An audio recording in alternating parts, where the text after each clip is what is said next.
爹，你再撑一撑，我出去找吃的。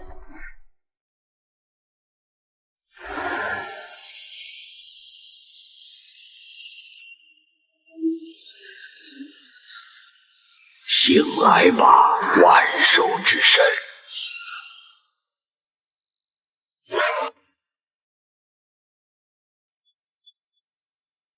好冷，好冷，窝里的草不够了。妈妈，我饿。奇怪，我听见好多声音。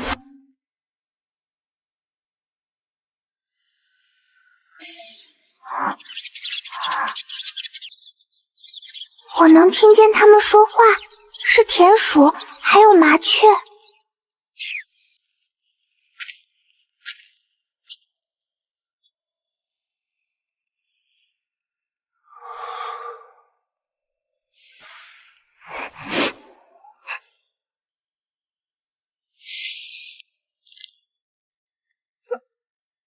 爹爹，你等着，念念去找肉肉，念念不让你们饿死。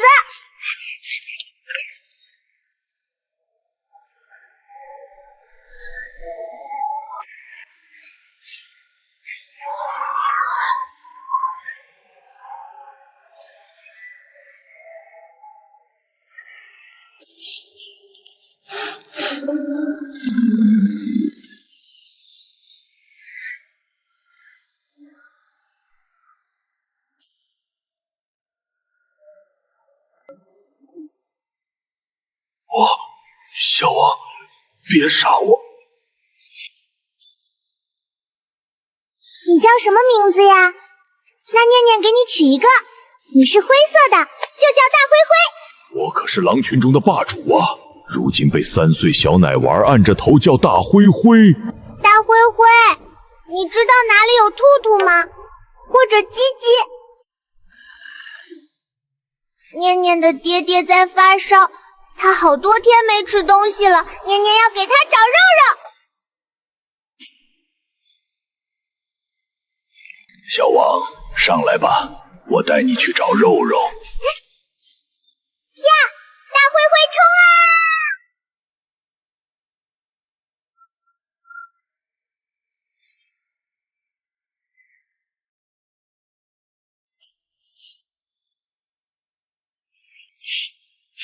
哥哥，你回来啦！念念找到吃的了。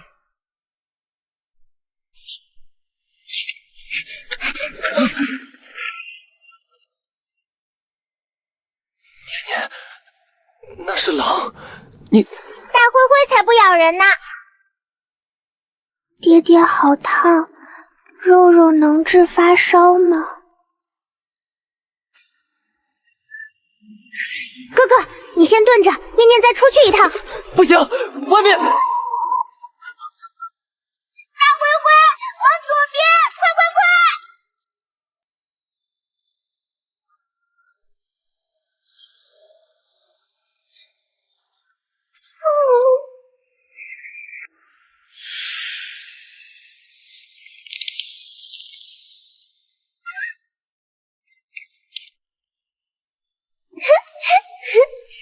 小白白，你嘴里跟草好香。冰髓银脂能解百毒退恶热，妈妈中毒了，走了3天才找到。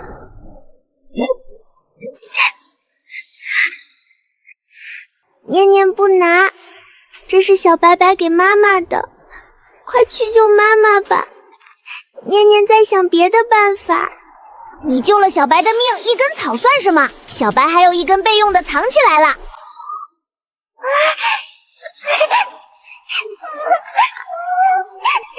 白，你最好了！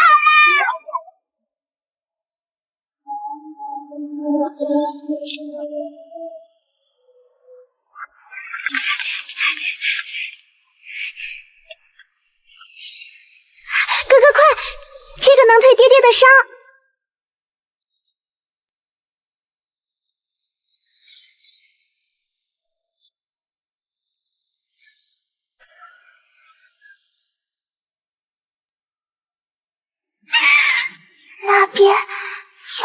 好多东西正在过来。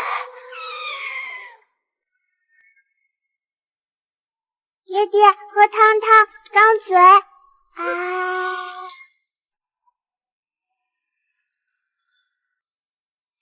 哥哥，爹爹醒啦！爹，你觉得怎么样？这些哪儿来的？念念找的。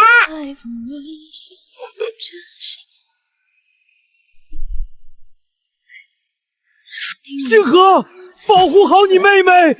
北荒灰狼，威震北荒所有生物的霸王。大灰灰是念念的，不咬人的。我当了30年的战神，从没见过北荒灰狼摇尾巴。这是小白白，他给念念草草，把憋憋的烧退了。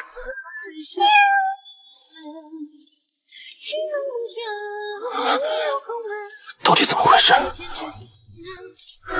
念念一个人出门找吃的，驯服了北荒巨狼，跟旱鼠借了粮，救了一只断腿雪貂，带回了冰髓银纸。我7岁被3大宗门赞为百年奇才，而妹妹念念，这个被断定毫无天赋的奶娃娃，随手驯服毒狼，掌心一按治愈断腿。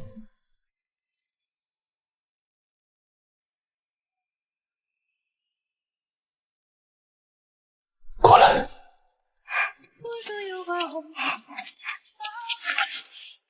爹爹不是生气，爹爹是觉得对不起你。念念出生便没有灵根，流放北荒押送路上时，他不哭不闹；到了北荒，他乖得像个影子。星河出门他不吵，我发烧他不闹，3天没饭吃他不哼一声。我恨天恨地恨了3年，却从没正眼看过他。他才3岁半，而就是这个3岁半的小影子，骑着狼，抄着雕，把我从鬼门关拽了回来。念念不怪爹爹，爹爹生病不是爹爹的错，坏人是坏人的错。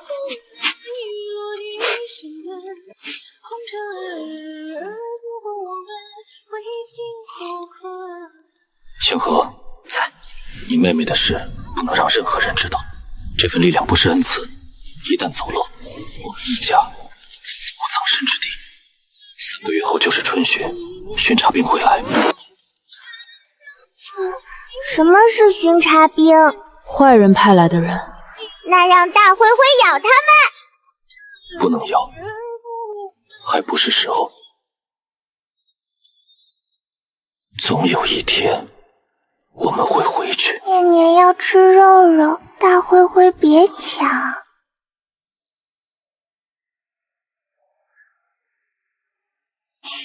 那是一条蛟，冰封1000年的上古凶兽，它正在苏醒，而它的视线始终没有离开那间土屋，始终没有离开那个正在睡梦中攥着父亲衣襟的小女孩。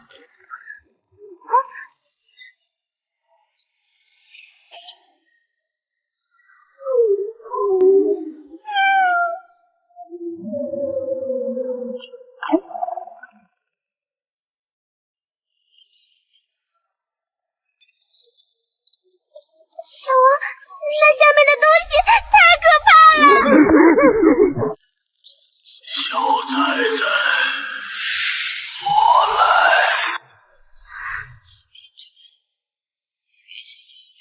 念念帮你。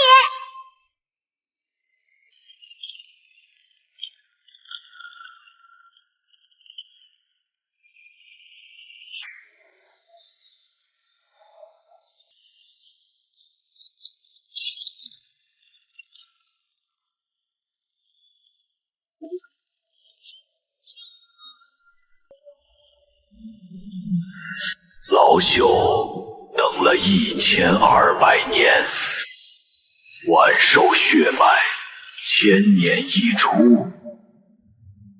终于等到你了。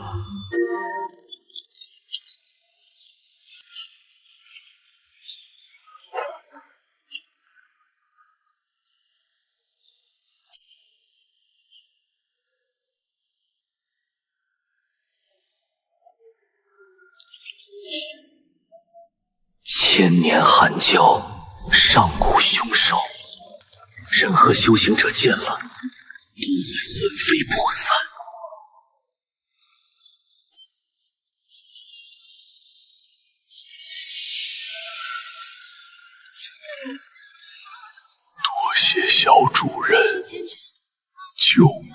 施恩。滑滑的，凉凉的。可是你这么大，念念家装不下你呀。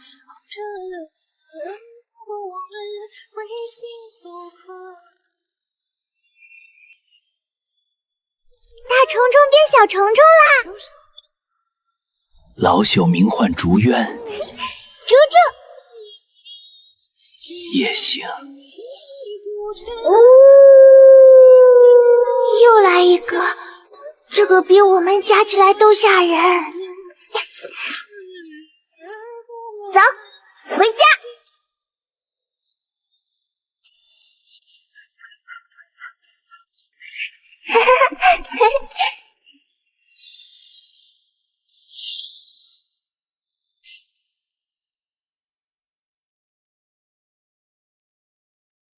但念念不知道的是，脚破冰而出的那一瞬间，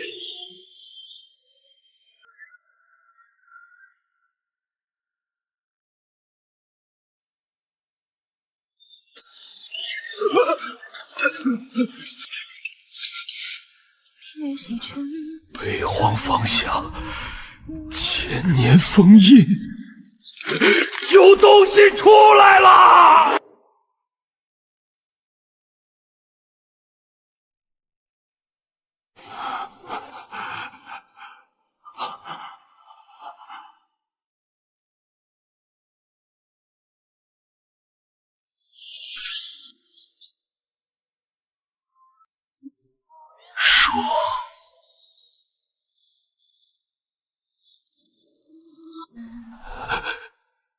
北荒方向，千年封印破裂，有上古凶兽苏醒的迹象。星珠指向极准，就是北荒冰湖方向。那处封印是1200年前万寿宗的大能所设，镇压的是一头千年寒蛟。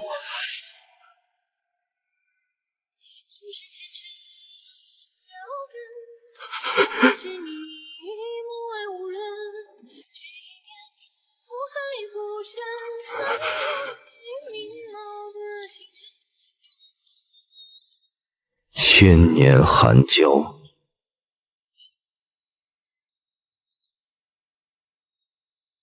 千年寒蛟，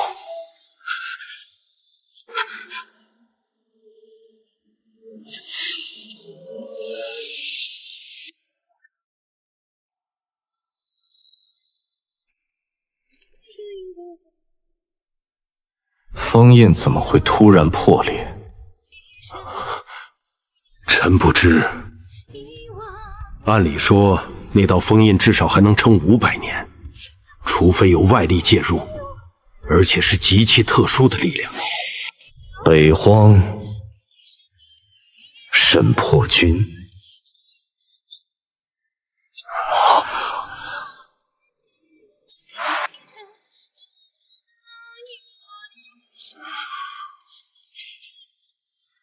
千年封印破裂，和一个3年前的流放罪臣有什么关系？3年前，战神沈破军被诬谋反，满门获罪，全家发配北荒。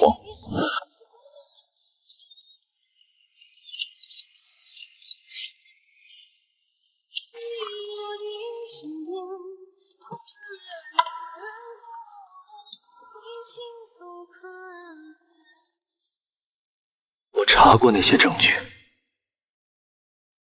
漏洞百出，拙劣至极。这件事像一根刺，在我心里扎了3年。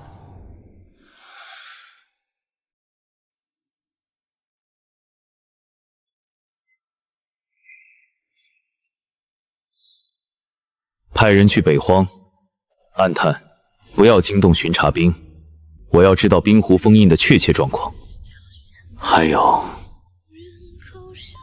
沈破军一家是否还活着？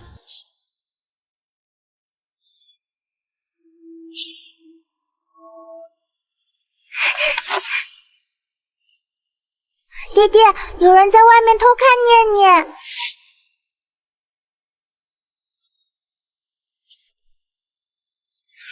黑衣蒙面，藏在雪窝子里，没有恶意，但一直观察。暗探，巡防营不会用暗探，那是谁？能在北荒雪地里藏住气息，不被灰狼第一时间发现的人，至少是4品以上的高手。整个大齐，有资格派这种人来北荒的，要么是周玄礼，要么是萧炎。如果是周玄礼的人，不是。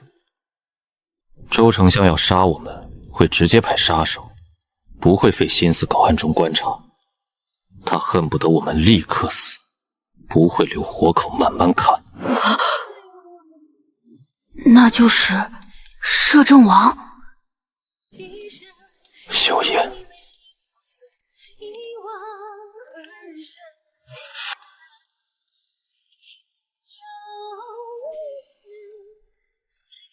此案疑点甚多，当重审。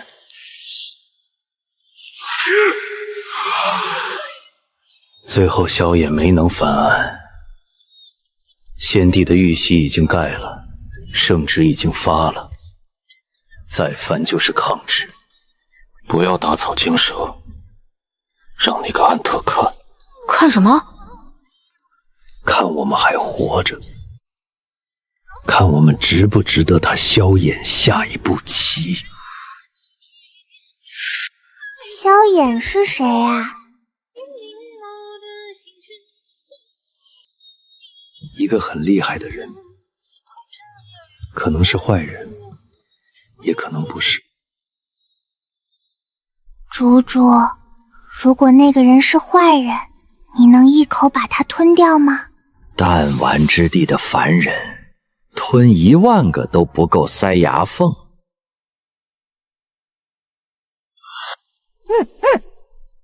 爹爹放心，要是他敢欺负我们，念念让竹竹吃了他。那个暗探在土屋附近潜伏了整整5天，5天里，他看见了一个女人住在潜伏了附近。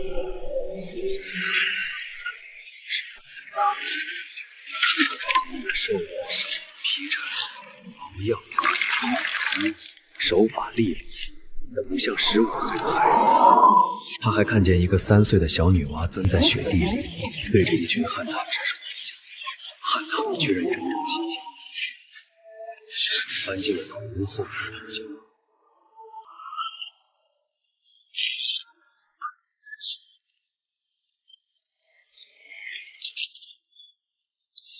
一封密信摆在了摄政王的案头，萧衍逐字逐句地看完。信上写着：沈家3口皆存，沈破军伤重，但有恢复之心。沈行和沈年年3口们已死，能与少女沟通。有意思。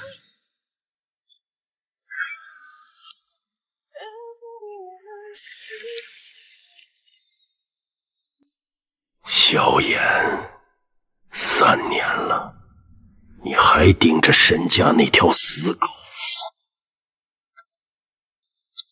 送去北荒，给赵恒，告诉他，沈家3口一个不留，就说流放犯企图逃跑，格杀勿论。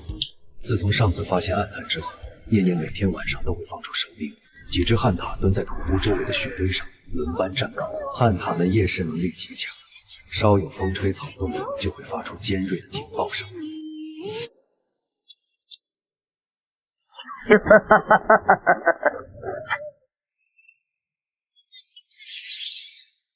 点20个人，带满弓弩，明早出发，天亮之前干完。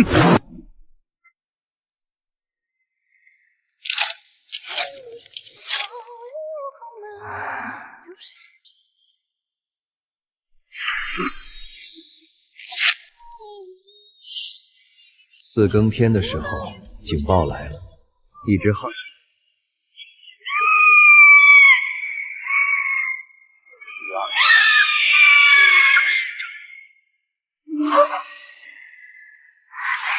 爹爹，有很多人来了。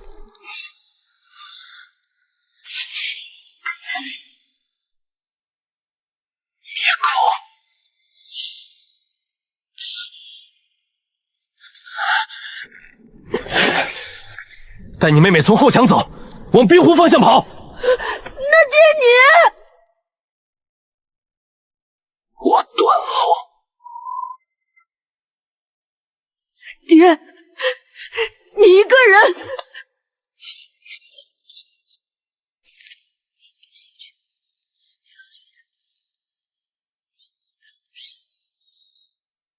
念念不走，爹爹腿断了跑不动，哥哥灵根碎了打不过，就念念走了有什么用？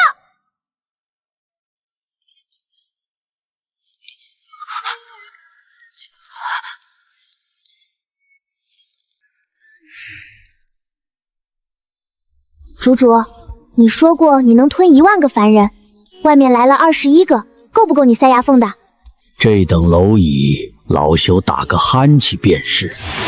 但小主人，老朽如今灵气未复，现出真身不过维持半刻钟。半刻钟够了。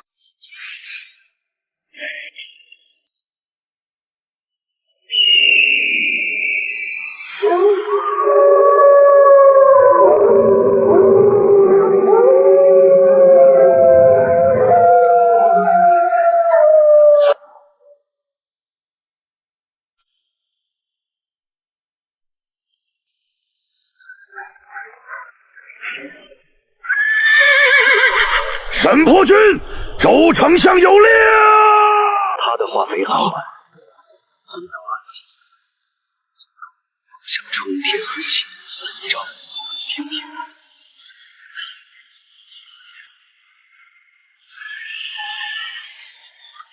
只见这脸猎人持剑巨角，横亘在土屋上方，俯瞰着这21匹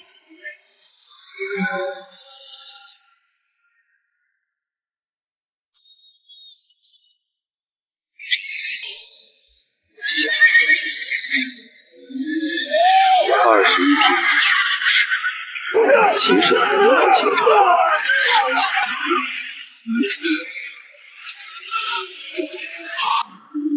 此时主原一股寒气。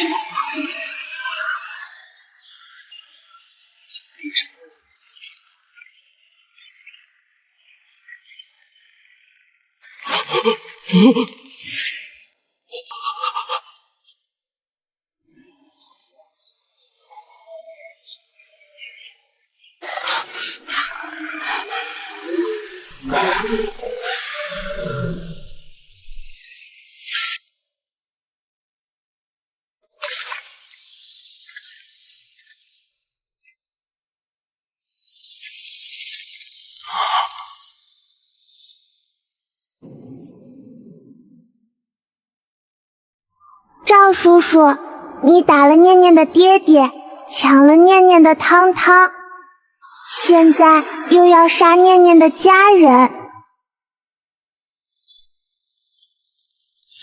沈家的人，他杀不完。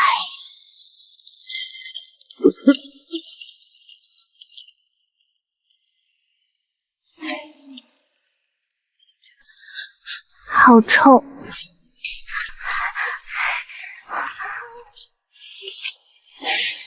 将军摄政王请您回京。摄政王要接我们回京，凭什么？王爷说，3年前沈将军的案子疑点重重，他一直在暗中搜集证据。如今证据已有70%，只差当事人亲自回京指证。70%。3年前我被押走的时候，周旋里伪造的证据是10×10，70%对10%，你觉得够吗？我如今是个废人，回京城靠什么翻案？靠一条腿跪在金轮殿上磕头？靠王爷。他说他欠将军一个公道。3年前没能拦下那道圣旨，是他萧燕的失职。这个公道，他会亲手讨回来。爹爹，那个周丞相是不是害我们来这里的坏人？是。那我们一直待在这里，他会不会一直派人来杀我们？会。那我们打得过吗？打不过。那念念要回京城，念念要带爹爹和哥哥回去咬人，在这里等着被坏人打上门，不如我们打回去。穷寇莫追，困兽犹斗。我沈颇君已经被逼成了穷寇，既然如此，李罕在。沈颇君这条命暂且系在他萧燕手里。若他说的公道是真的，沈家上下3口任他差遣；若他骗我，沈颇君拼着最后一口气，也要在京城掀翻他的王府。将军放心，王爷从不说空话。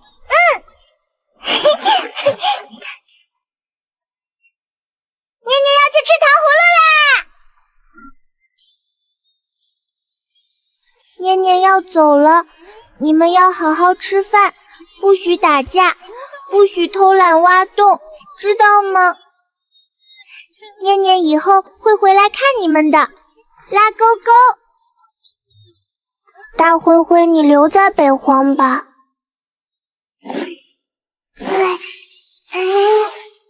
带上。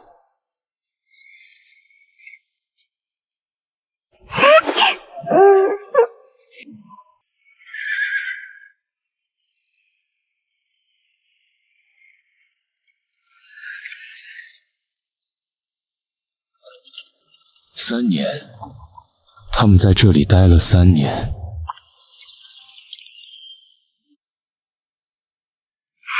好香，比北荒好闻。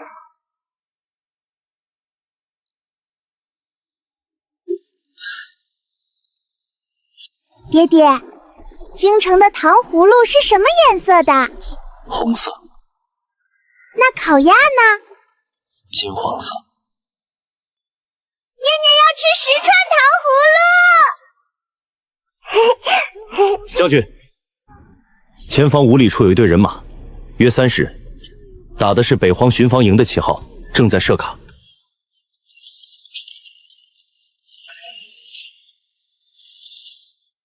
赵河，不确定，但巡防营在这条路上设卡，不会是巧合。周丞相的手令下得真快。念念有办法。大灰灰，前面有坏人拦路，你去叫几个朋友从2边山坡上跑过去，不用咬人，就在他们营地周围转圈圈，越多越好，动静越大越好。小白白，你去前面探路，看看他们有多少人，头头长什么样，回来告诉念念。我在摄政王手底下干了15年暗卫，调度斥候布置哨位，侦察敌情，这些活我闭着眼都能干。如今被一个3岁奶娃用一条狼和一只雕干了。猪猪，你先睡觉，等大灰灰和小白白搞不定了，再叫你出来吓人。是。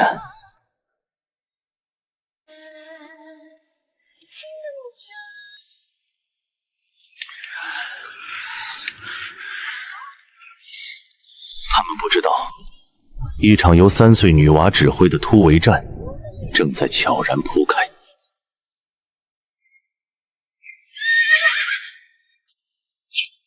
正面10个，左坡8个弓弩手，右边树林14个骑兵。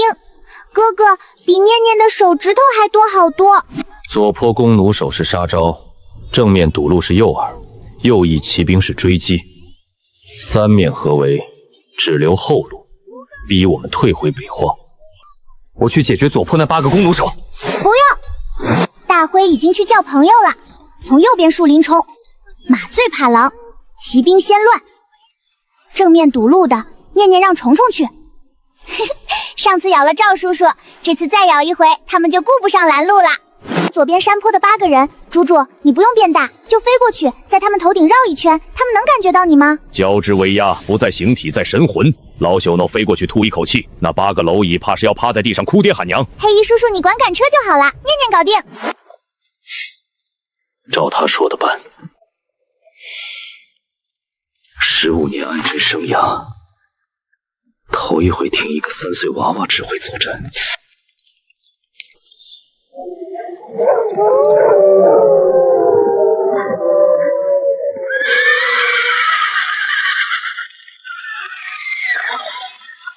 拉住马！拉住！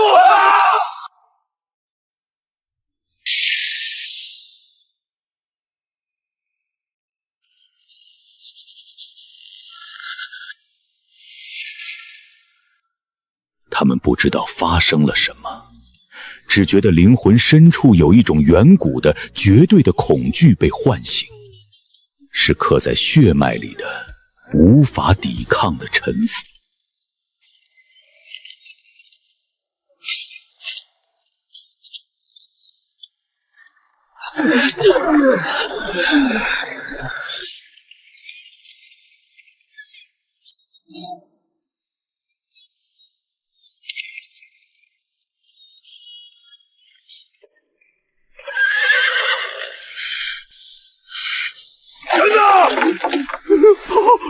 跑了！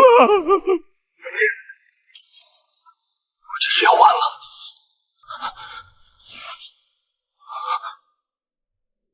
周丞相的手里写的明明白白，一个不留。如今人跑了。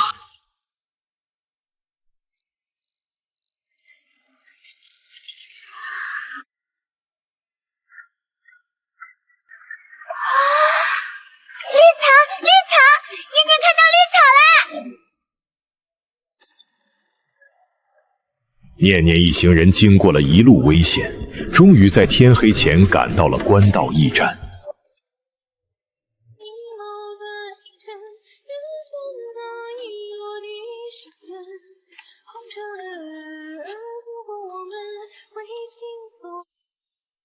这间有人了。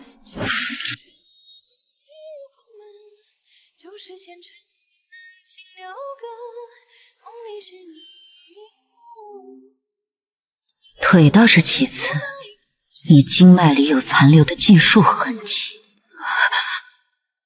像是被人用碎脉钉。你中过碎脉钉？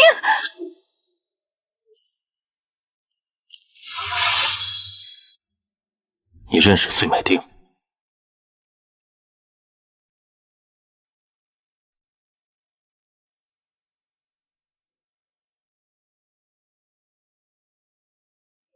我爹也中过，5年前，他是齐南道的县令，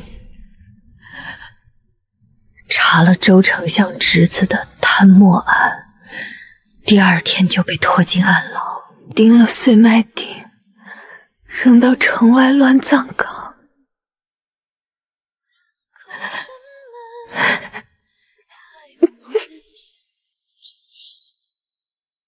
我爹死了。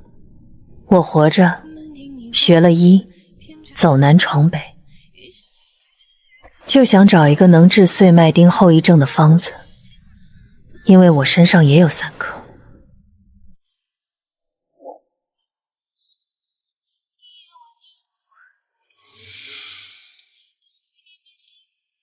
你既然能看出碎脉钉的痕迹，那你应该也猜到了我是谁。3年前满门获罪的战神沈破军，大齐无人不知。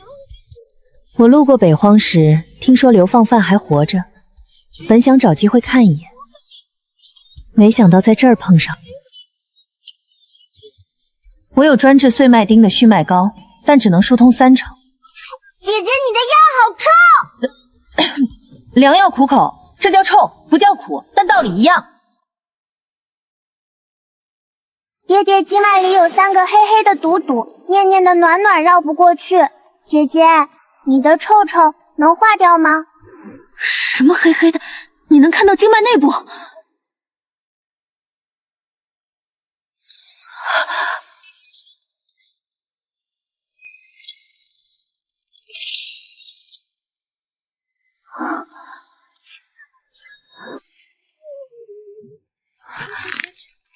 姐姐，念念的暖暖比你的臭臭好用吧？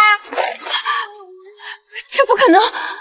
沈将军，血脉膏配上他的能力，能恢复5成以上。用药。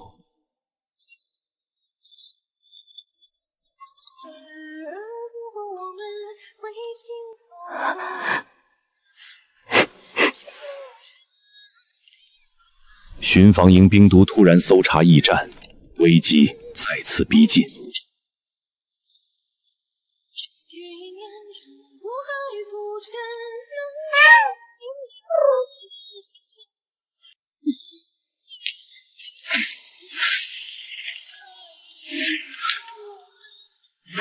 我是游方郎中齐南道人士，这是我雇的脚夫，那是我捡的断腿病号，正给他治呢。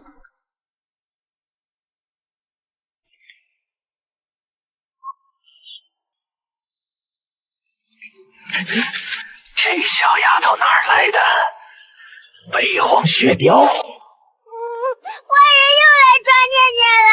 你们不要抢念念的小白，那是念念唯一的朋友。瞧你们干的好事，再吓唬他，我跟你们急！行了行了，别哭了，真晦气！撤！爹爹，念念演的好不好？前面是真哭，后面是假哭。做得好。周旋里不会只用巡防营，他的私兵比这厉害得多。河谷杀气腾腾，53个暗邪精锐，只为围剿沈家最后的一线生机。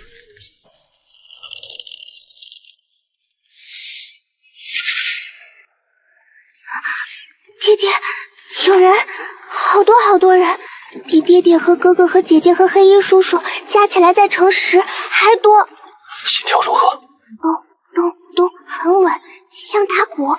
53个2品至5品，领头那个2品巅峰，这是暗蝎周旋里的私兵。53个，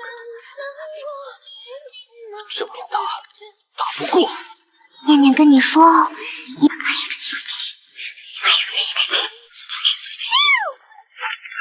念念不跟他们打，让他们自己打自己。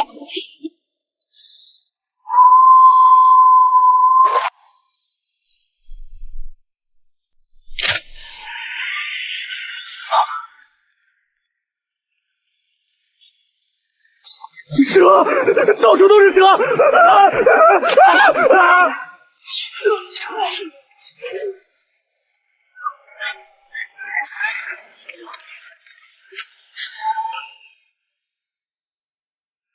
对面有敌情，一组2组向红岩方向进击。 坏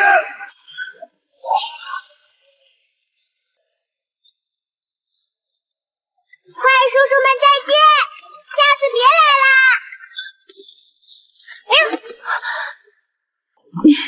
你那些蛇，还有信号烟，怎么了？没事，我就是觉得周丞相挺可怜的。沈家不可能有这种手段，是谁在帮他们？ 已经在河谷排好了筹策。战神尚未复活，奶娃已然无敌。在这条染血的归途，谁才是真正的猎人？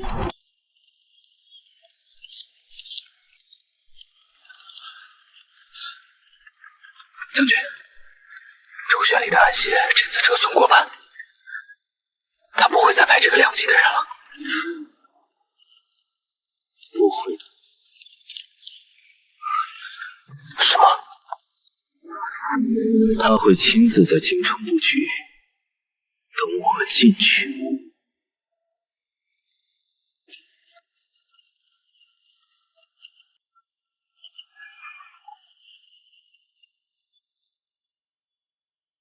那念念还去吗？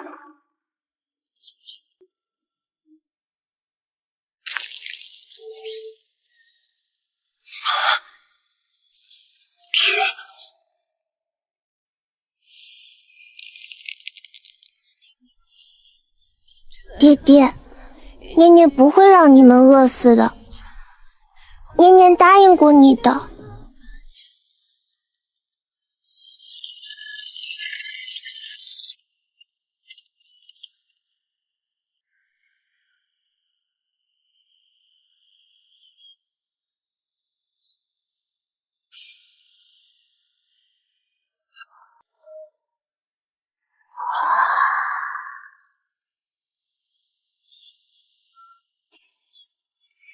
好大的墙，比北荒的山还高。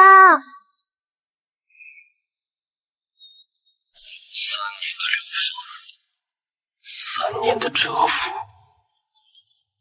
这扇吞噬过无数骨血的京城大门，终于要再开了。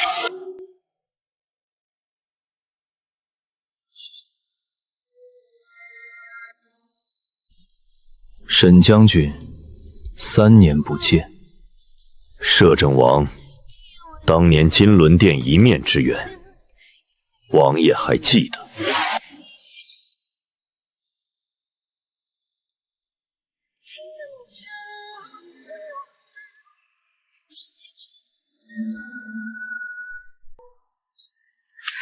爹爹，这个书说好看是好看，就是脸好凶，他是不是不高兴？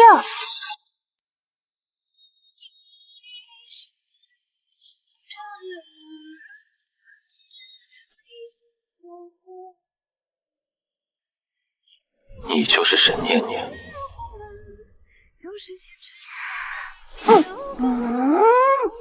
念不叫沈念念，念念就叫念念。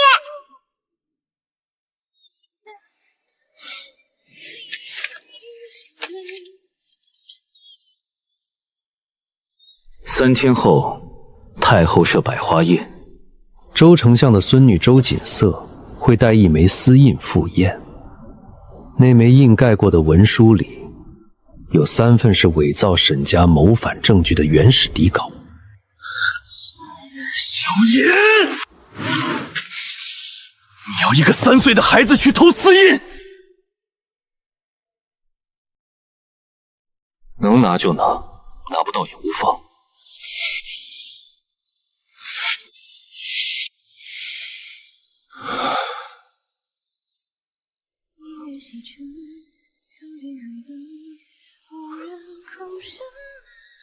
念念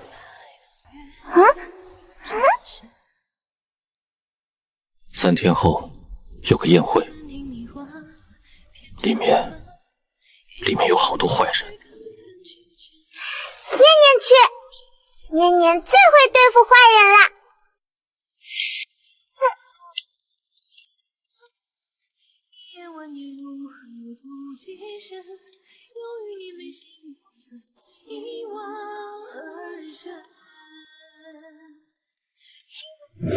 百花宴危机四凤，念念格格不入的入场了，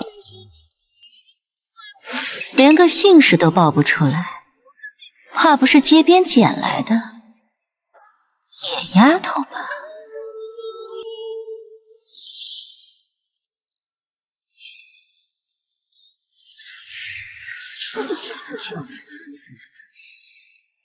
念念有姓的，念念姓沈。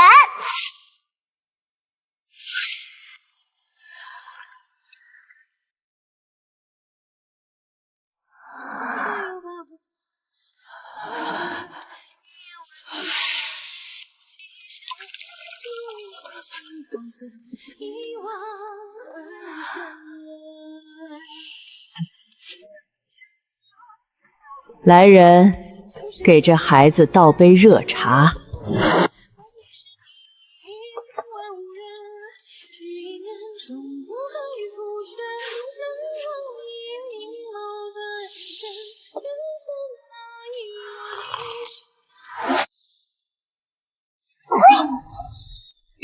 后娘娘，你的茶杯里有虫虫，好恶心！呸呸呸！念念不喝了。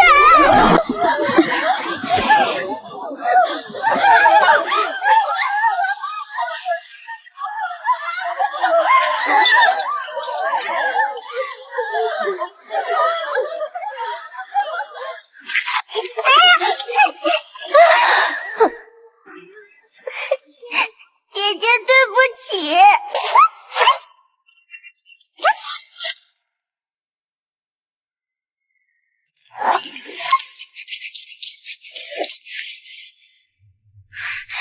去，别碰我的裙子！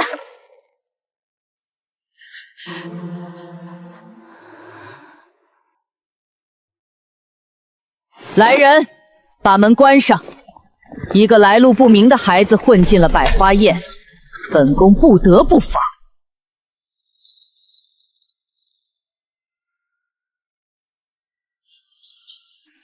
靠近寒灯，无人叩山门，海风月下沾身。太后娘娘，念念想上茅厕，念念害羞，要自己去。嘘，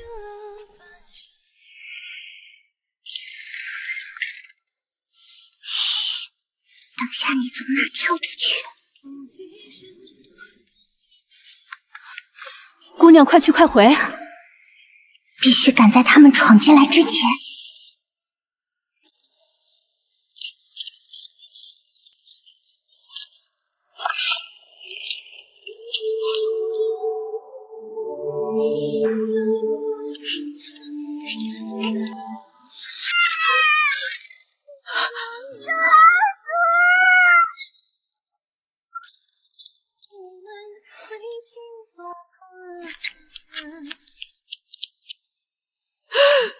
来人，那孩子跑了，封住西院所有出口。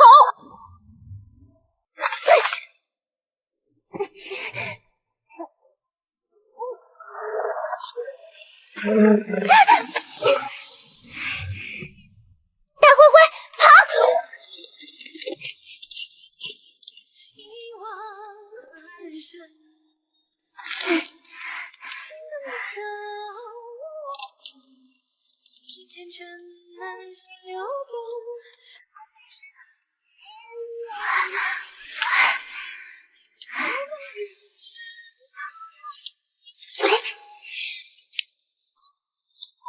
肖叔叔，你要的章。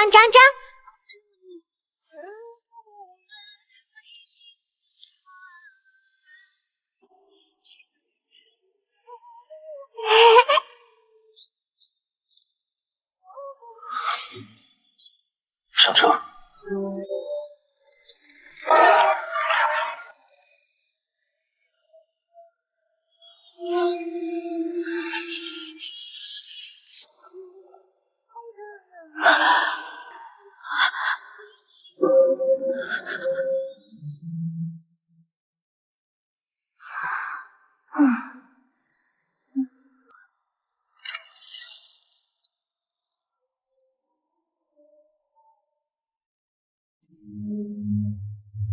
本王今日有本要奏，弹劾丞相周玄礼伪造军令，构陷功臣，欺君罔上。一枚印章能说明什么？谁知道是不是被人偷了去，栽赃陷害？摄政王空口无凭，本王不只带了印章。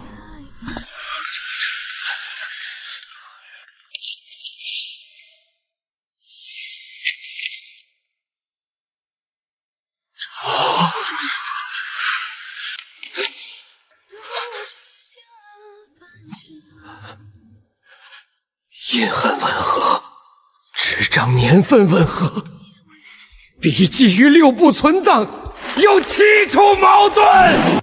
周丞相，这些文书上的私印确实是你的。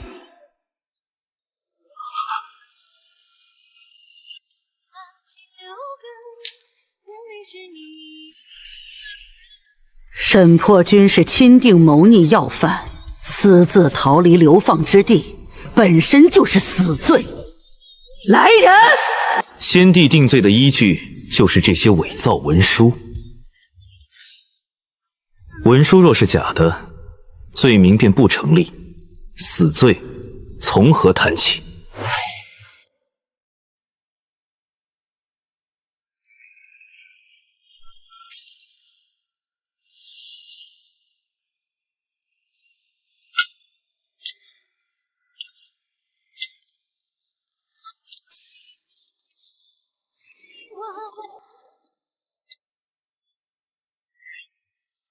沈破军，你没死！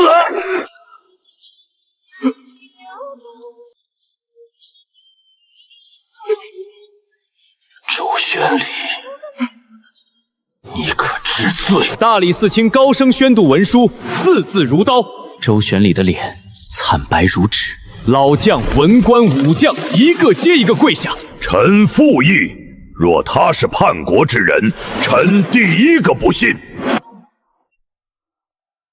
殿外传来不合时宜的脚步声，最不该出现在朝堂上的人，闯入了风暴中心。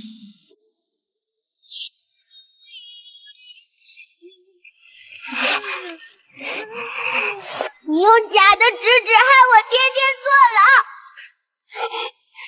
你让赵叔叔打我爹爹的脸，你派坏人来杀我们全家。年年都记得，一个都没忘。我爹爹的腿断了，我哥哥的灵根碎了，我们在北荒吃了3年的草根。年年3天没饭吃的时候，你在京城里吃大鱼大肉，你害了我们全家，你认不认错？一个3岁孩子的控诉，如同惊雷劈开朝堂的虚伪，比100道弹劾奏章都管用。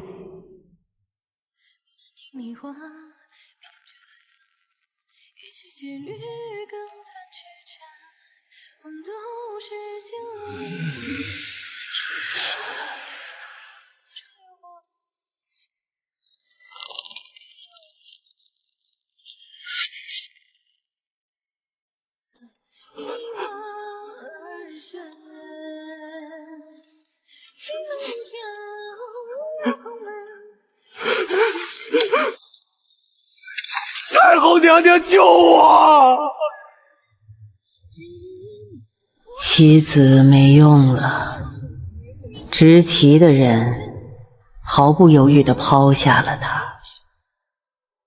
周玄礼伪造军令，构陷功臣，私设暗楔，刺杀流放犯，哪一条都够你满门抄斩。本王给你一个体面的机会，自己认。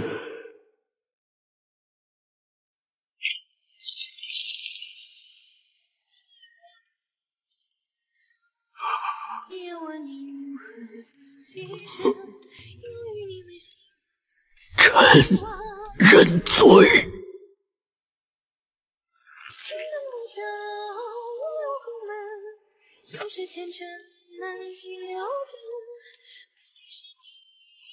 3天后，翻案第5天。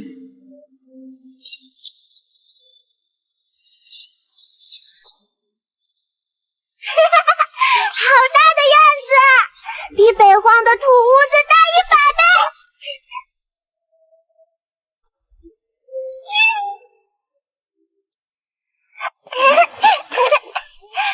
萧叔叔，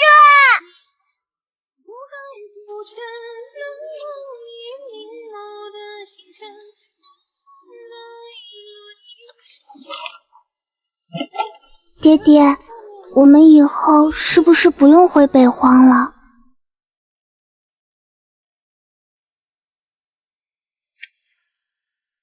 不会了，这里就是家。